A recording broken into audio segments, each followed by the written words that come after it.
the people who we've kind of lost, they were more like silent departures. I've never had a friend who is really kind of like, at least since having children, who has gotten angry because I haven't like messaged them back, even though I firmly believe that Grayson has the right to be there and play just like all the other kids. There's just something in me that I just don't want to like bug the other people. Pour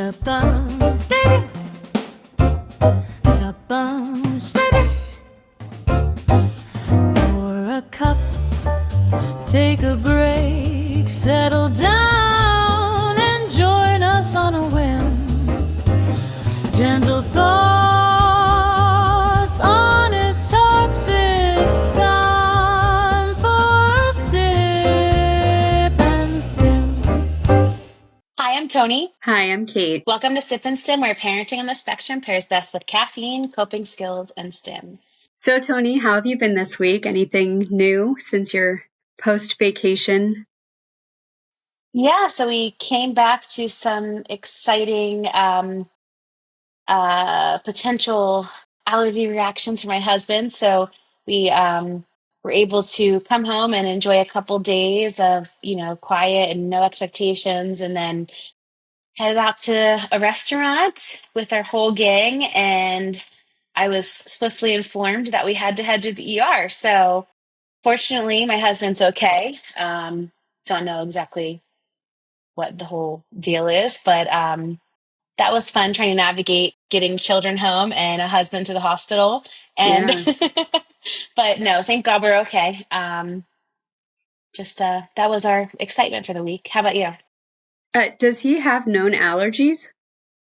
None, except for penicillin. And none of our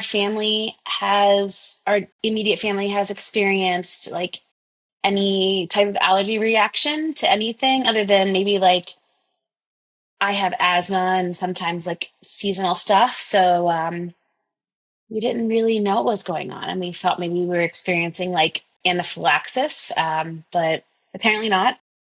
But we have our EpiPens Yeah, it's because you scary. never know. So Yeah. yeah, we have a lot of family that has allergies, and we know like secondhand how scary that can be. But I think I'm guessing when you don't know, it's really, really scary. You're like, what the heck's going on here? But Yeah, I can imagine. yeah. So for me, I feel so tired. The weekend was very busy. Grayson turned 10 over the weekend. So we had his 10th birthday party. It was Star Wars themed. And there were a lot of people there. There were like 40 to 50 people there. Oh, wow. Yeah, everyone who has ever worked with him, they were all invited. So we had like his first ever RBT was there, who started with him when he was 1.5, all the way up to like current staff who were actually working with him that day. So yeah, it was kind of cool to see like 8 years of staff and people who have known him come in and see him, and it was great. He had a blast. He had a really great time. I am still recovering. Did you have the party at your home, or did you like go elsewhere? No, we rented out a place. Okay. Yeah. I think that's the worst for me, like trying to clean up after a gathering. So I've learned that it's worth it to rent a place to come home to like a place you don't have to clean, but still, I'm sure a lot of work. Yeah, definitely. He got a lot of goodies though, so he's still making his way through a lot of those and having fun with that. So I'm sure his therapist like that. They're probably like, yeah, all this new stuff to they love him. it. They definitely do. Yeah, they definitely do. So is Roz now talking about her next birthday party? Because that's what my kids do. No, actually, she knows. The only thing that she's really talking about right now is the fact that she's dreading going to middle school and that she needs to get up so early. So yeah, that's pretty much it right now. Middle school is definitely the awkward years. So, but hopefully she won't care. Yeah, I'm looking forward to it.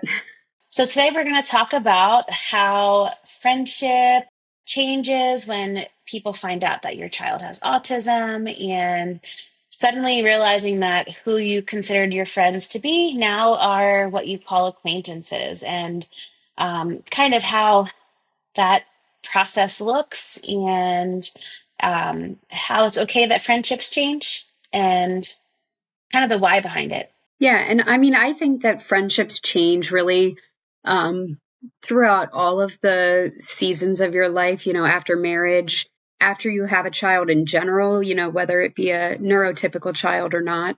Um, I mean, I think we all know that friends who make in college, they don't always stick around, or you don't always stay in contact with people. People go their separate ways and they move and whatnot. Um, but yeah, I mean, this is definitely a little bit more complex. This topic is when you have a kid with special needs, and you're trying to keep friends and make friends, and it's very difficult. Yeah, I can imagine. Um, I can say that I've seen friendships change for me over my life, but I can imagine, and I think I also have seen scenarios where people just become uncomfortable with a child that's neurodivergent, that has autism. Mhm. Um, it's it's definitely different, and I think it takes a person that's very understanding, and willing to adapt to families' new needs. So for you, I'm guessing you've experienced this. Have you had friends that have now become acquaintances that you kind of were like not expecting that to be? You were kind of imagining them to be involved in your future and your future children's lives. Yeah, I would say there's like a handful that I thought would be really involved. But then there's also some that I never thought would be involved, and they are. So it kind of balances itself out. But yeah, there are a few that you know they and it's not that they live far. It's just they just live a different lifestyle. And after we had Rosalind, they just were still stuck in that, and they kind of still are stuck in that, not married, no kids, I can still do what I want phase. And, Hmm. that's not us. So, Yeah. yeah, when we stopped going out and like, hanging out with people and whatnot, I mean, I would say it was probably around when Rosalind was about 6 months old when we stopped kind of like actively going out with like friends and stuff. That's pretty much when we noticed the dwindling of relationships. And that was, I mean, it is hard. It's hard when you lose somebody that you're really close with. Um, but I've realized that when the time comes that like I really need one of those people, um, they are here for me still. So I don't know if I would say like I have like lost them as a friend. They are more acquaintances, but like acquaintances that I can still reach out to if I need them. Yeah. I think having children in general kind of you see that shift happen. I've always had very like, I think you could say I have a lot of friends, but I've always had a very like tight uh circle of friends where they really, really, truly know me. Um, and I've seen there's kind of like a twofold experience there where quite a bit of them, or, the large percentage of them, not that I have a million friends, but were in the same phase that I was in, got married around the same time, had kids. Um, Other factors kind of led to us not communicating as frequently, like distance and those sort of things. But we still remained, maintained contact. And then I have friends that aren't married still, like you said, or are just in a different phase of life. They don't have children, and I think equally, it's probably hard for both sides. Like for me, it's, I don't really know how to relate, how to, Mhm. how to, our lives are so different. I only know what to share, what's going on in our life, and it's completely irrelevant or, they don't get it. But then at the same time, I think they struggle too because they feel like they've lost out on a friend. Um, but I think that's something that a lot of people have experienced from what I hear. I was very fortunate to actually have a lot of friends that were going through the same phase I was. So I think my situation's a little bit unique.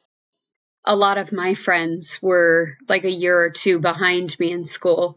So most of my friends are just now, you know, getting ready to have kids, or they've just had like their first or second child. So I was like way ahead of the game because Derek is older than me. Um, so he was like on the level where he was ready to get married and have kids. And, I was like fresh out of college, and, here I am getting engaged like as soon as I graduated. And we were all at different parts in our lives, but nothing really changed after we got married. We had all of our friends were at our wedding and everything, but it was really after the children came, that's when things changed. So I know with Rosalind, her story was different. She was your first, and then you had Grayson. But when it comes to autism, what I'm sure it changed just having your first child. But what changed friend wise? Did it further change as your children started, showing their true selves, their differences, Uh, between a neurotypical child? I would say maybe not them in particular, but the circumstances had changed. Because with Rosalind, like I could take her places and know that she would be like well behaved. Um, yes, she has her own difficulties and whatnot, but I could pretty reliably say that she could go somewhere and like sit and eat food at a restaurant with me and a friend. Um, but when Grayson came along, there was absolutely no way that was happening. So um, that changed that. So I did miss out on a lot of things that my friends were doing.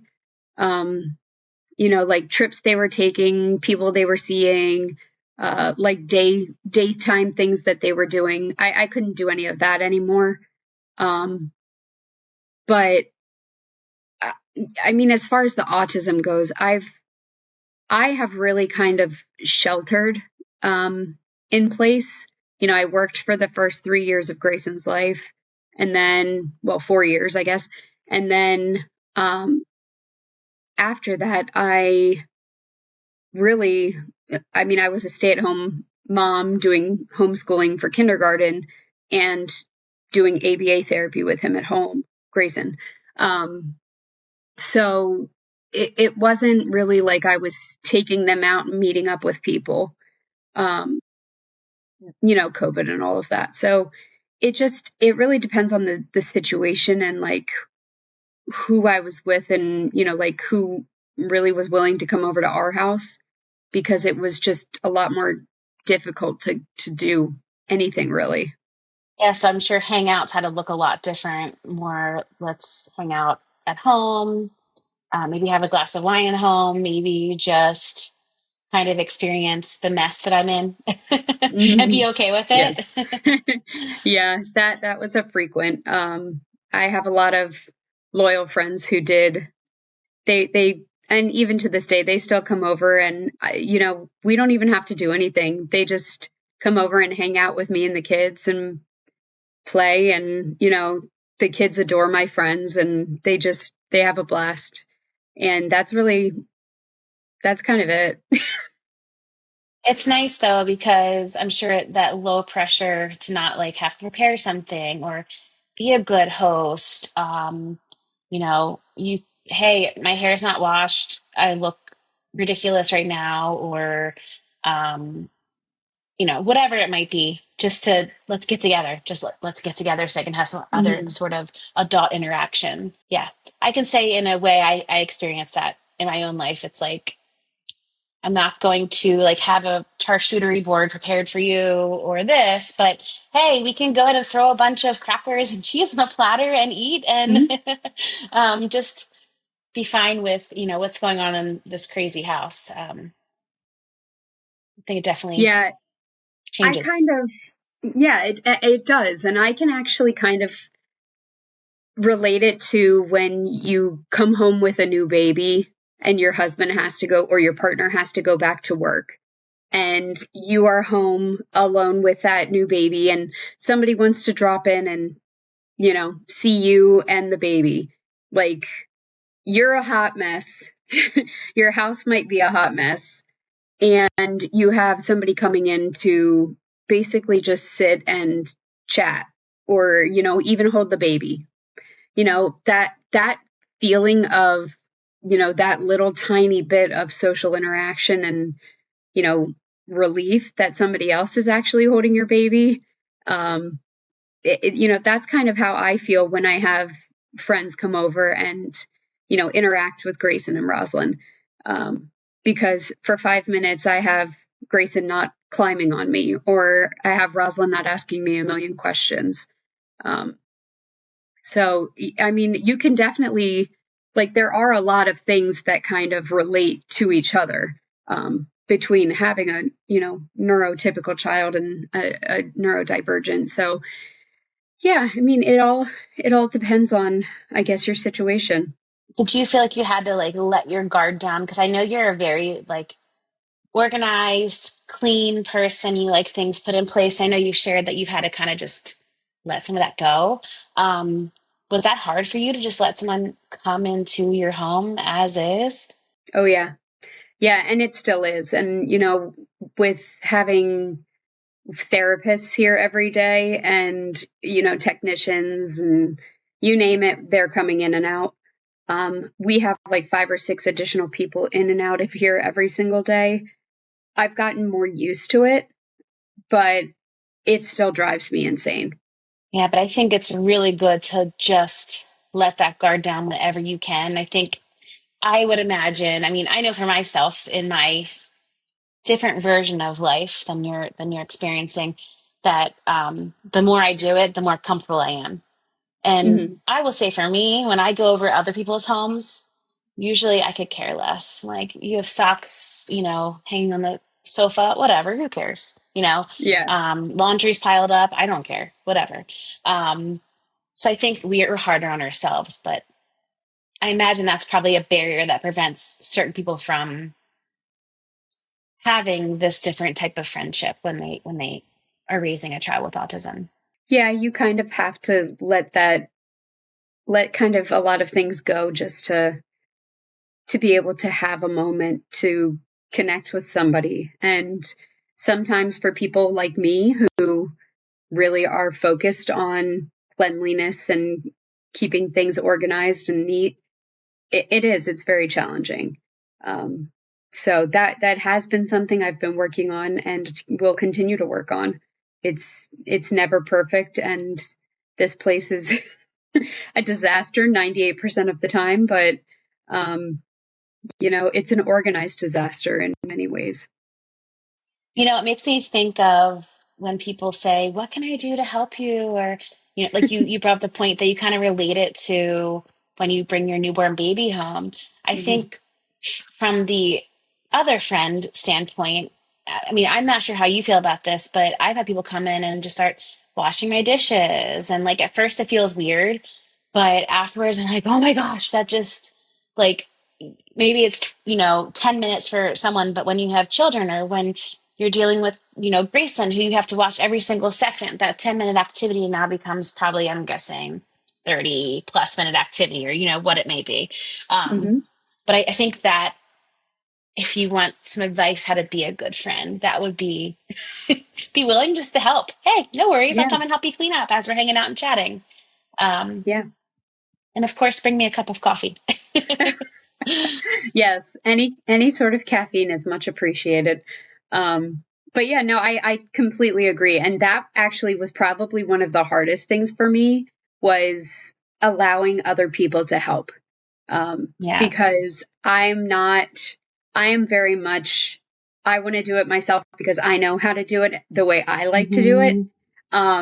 But, part of me letting go of the control is me allowing people to help and step in. And I mean, it was so bad, like I wouldn't even let Derek help. And so now it's, yeah, he helps, he does what he can, but I'm very appreciative of the nurses who are washing my dishes, folding my laundry, washing my laundry while I am passed out on the couch. Little things like that my lovely nurses do for us.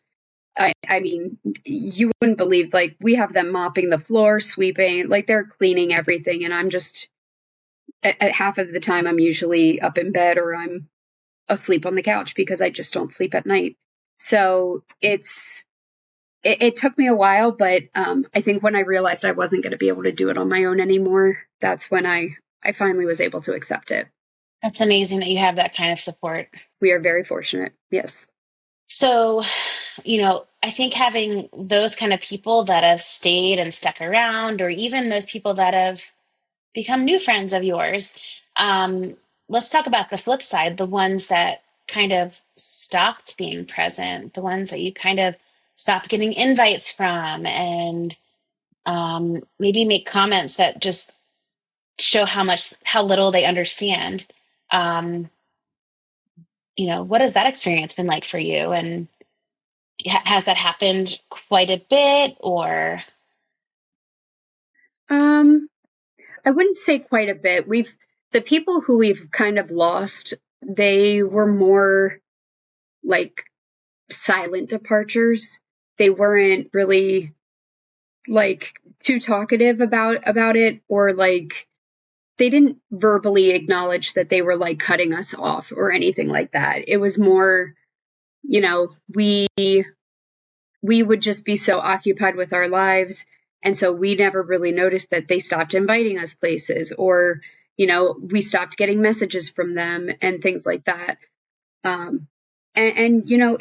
also got tired of telling people, we just can't find a babysitter off of care.com or like whatever people are using to find babysitters. Like we would need to have a specialized nurse to be able to go out and do things if we wanted to do things.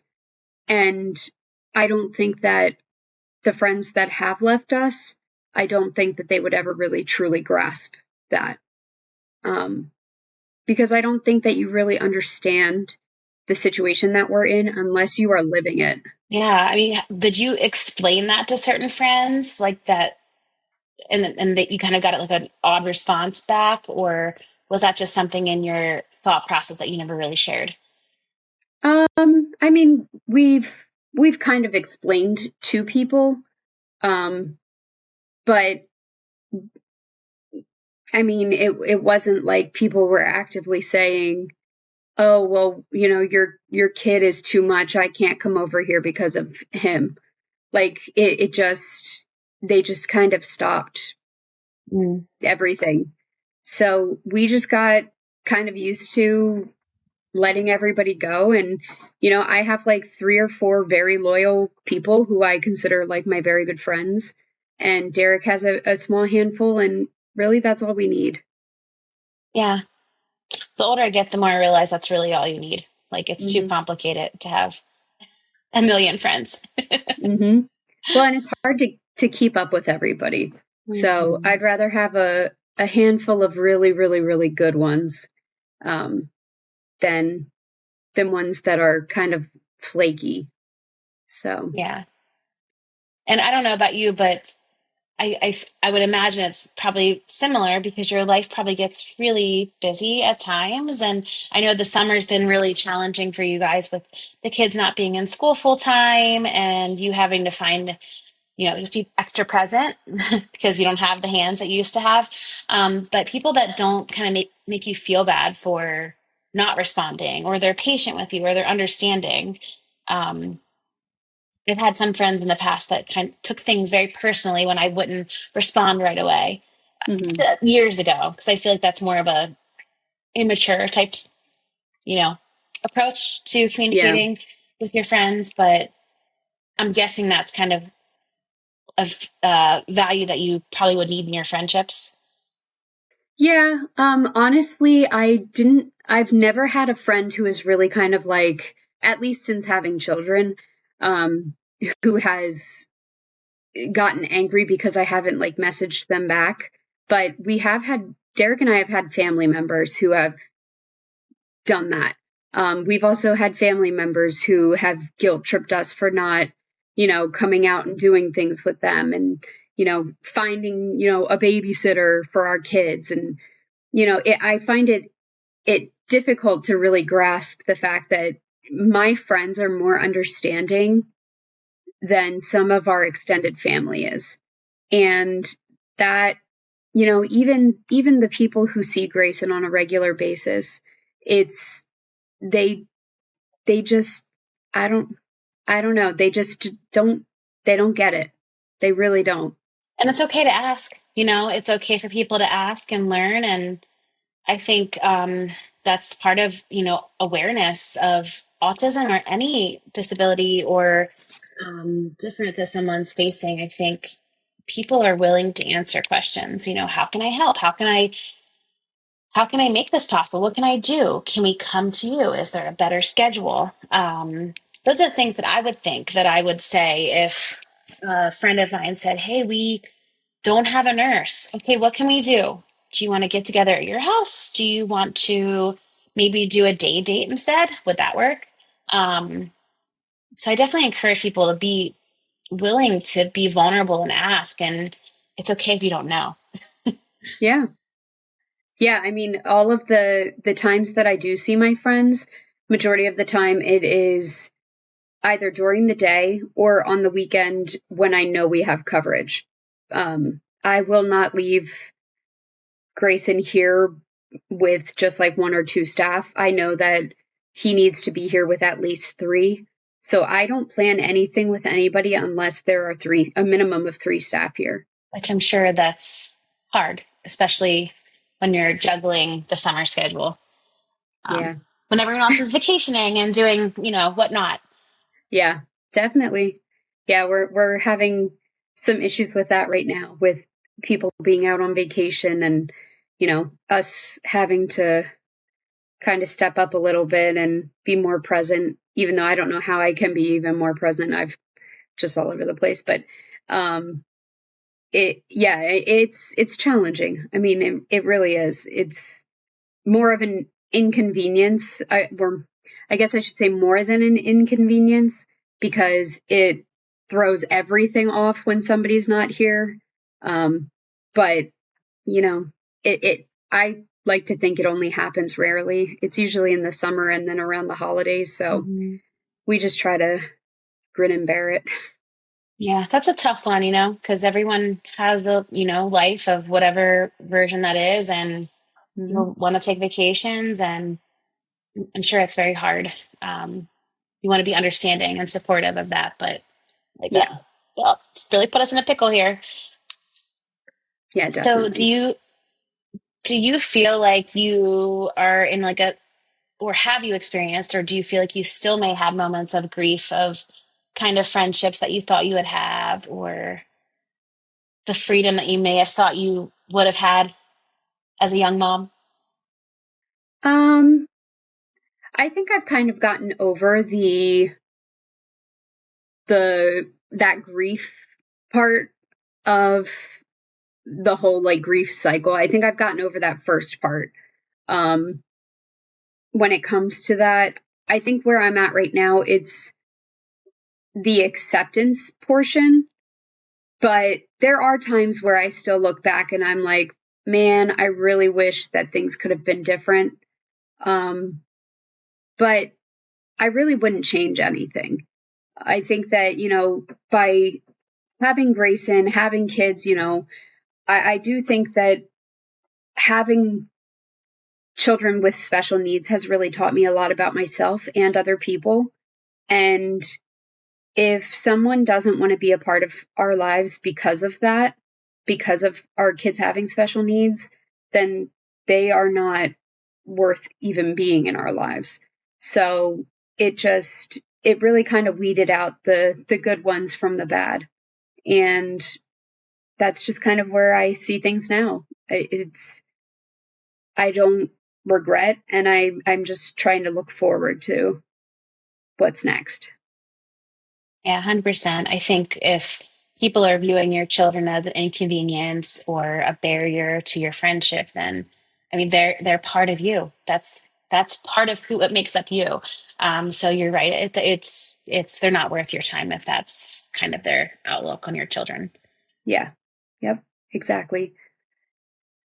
Do you ever feel like with your children, you have 4, do you ever feel like you've kind of hit that same place?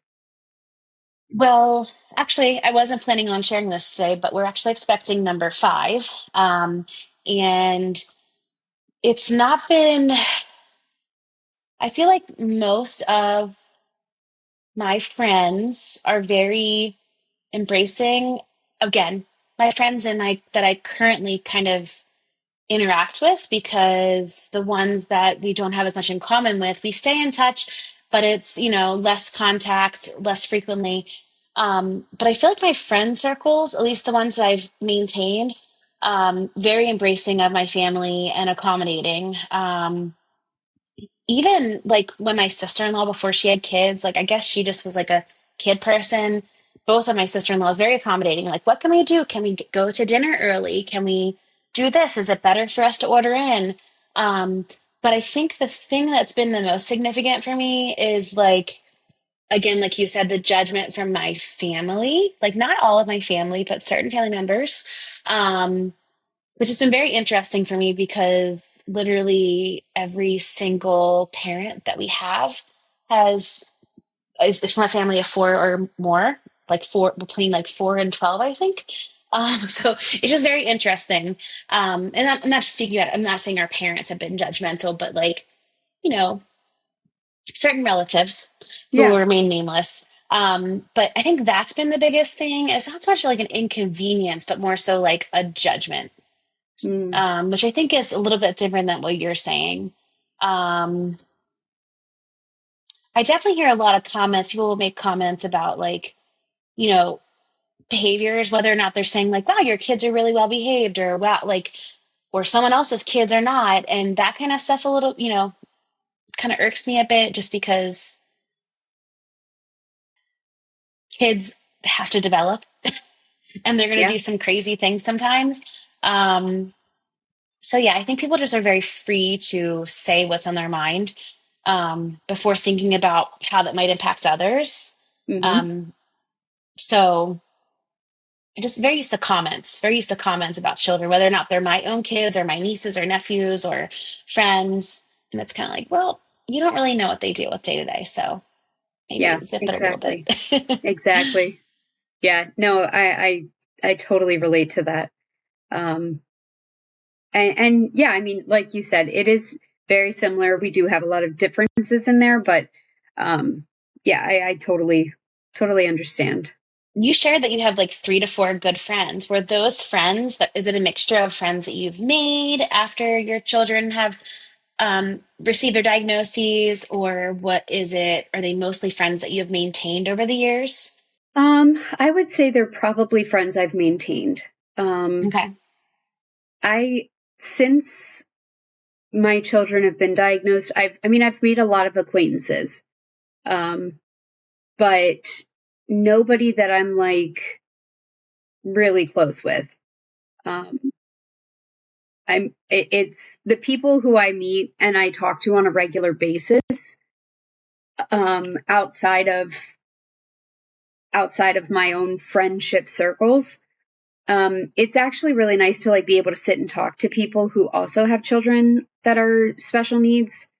Because I feel like I don't have to explain my life to them. They really understand me already. Um, a lot of people have had similar situations to Derek and I, um, whether it be with neighbors or doctors, insurances, stuff like that. And that's really great to be able to sit and talk to someone who has experienced those things, um, and me not have to explain every little detail because they've they've already got it. Mm-hmm. And they understand a lot of the jargon and stuff like that. But I just haven't had the opportunity. Like I said, I really have kind of kept it quiet with Grayson.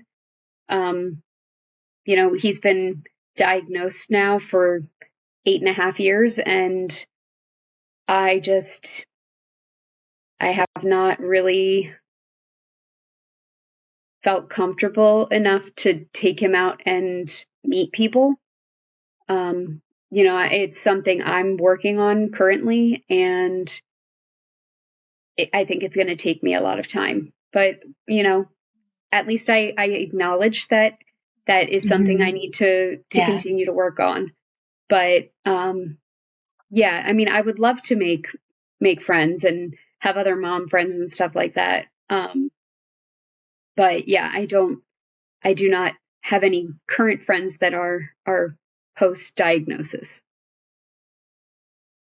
And I think it's good that you have your core group of friends, and really it's my opinion, that's really all you need. But I think for people that don't have that, there definitely are ways of making friends. Of course, you're not going to connect with every single person you find, but I know, like, we've talked about this quite a few times, like social media and like Facebook groups with autism parents. Sometimes there's like autism events, there might be certain like ABA clinics, or there's tons of like autism organizations that have different things like galas, or just different events. I think it's worth it when ready to try to put yourself out there in ways that are doable for you and your child. Um, Obviously, you can't go to every single event, or you might not be able to Mm-hmm. travel and do all the things. But there, it seems to me that the community, the autism community, is very warm and open and willing to build those friendships. I can't tell you the number of times I've seen people post on social media of like, I just moved to the area looking for friends, and Mm-hmm. I don't know their exact outcome, but it seems like people are very willing. Like, hey, willing to chat here, let's connect. So there are ways to make friends, I believe.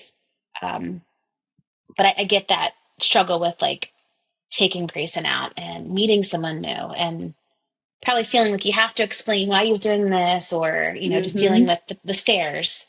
Yeah. Um, And that's my biggest thing. I don't want to be an inconvenience to other people who may be out just enjoying a day at the park with their kid. And even though I firmly believe that Grayson has the right to be there and play just like all the other kids, there's just something in me that I just don't want to. I don't want to like bug the other people. And really, I really shouldn't care. And I know that I shouldn't care, but there's just something, I don't know what it is. There's just something that really makes it difficult for me to kind of let that inner voice in my head go and just say, whatever, I'm just going to do what I want to do. Derek is great at doing that. And I'm not. yeah, I can understand that. Now, I would love to say the majority of people wouldn't be bothered. Like, I know for me, I wouldn't be bothered, but I'm also very familiar with the autism community, and, what an autistic child might look like, or an adult. Um, I feel like I observe less, not saying that they don't exist, but compared to like 10 years ago, less comments, less um, rude remarks or statements of, wow, this child's an inconvenience, or they're being bad, or, whatever it might be. Mhm. But yeah, I can understand why you feel that way, but I wish there was a way we could just block out those rude comments, because Yeah. they're so unnecessary, and they do hurt. Those words Yeah, do hurt. I they do. wish that wasn't the case, but Yeah, maybe someday. I think the more that we educate people, the farther we'll get. yeah, absolutely. So I think at the end of this conversation, we both can agree that there are friends that come and go. There's good and bad, and ones that are worth sticking around, and ones that are okay to let go. and a diagnosis might change your inner circle and your friendship with other people and your group of friends, but that doesn't mean it's always a loss. Yeah, I think there's a lot to gain in new friendships or different friendships for both sides. Yeah, absolutely. So please join us for next episode where we're going to be talking about how to have boundaries without feeling guilty and how to say no for the sake of the betterment of your child and your family. Please like and follow us on Facebook and subscribe to our podcast. We can be found on YouTube, Spotify, Apple, and Amazon. Comment and tell us what topics you would like us to talk about on a future episode. Thanks for listening. See you next time. Bye. Bye. Sip and stim. Sip and stim.